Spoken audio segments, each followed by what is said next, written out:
YS Jaganmohan Reddy కుటుంబ సభ్యులతో పాటు అంబటిపై టీడీపీ నాయకుల అసభ్యకర పోస్టులపై పోలీసులకు ఫిర్యాదు చేశారు మాజీ మంత్రి అంబటి రాంబాబు. అయ్యన్న పాత్రుడు అసభ్యకర పోస్టులపై ఫిర్యాదు చేసినా పోలీసులు కేసు నమోదు చేయలేదన్నారు.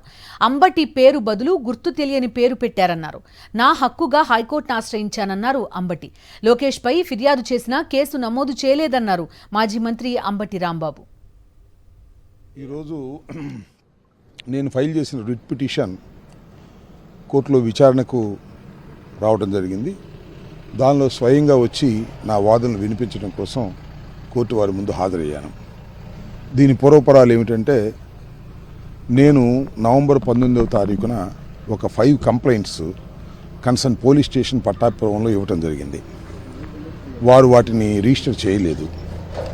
ఆ తర్వాత ఎస్పీ గారికి కూడా సేమ్ రిప్రజెంటేషన్స్ ఇవ్వటం జరిగింది. అయినా పోలీసు వారు వాటిని రిజిస్టర్ చేయలేదు.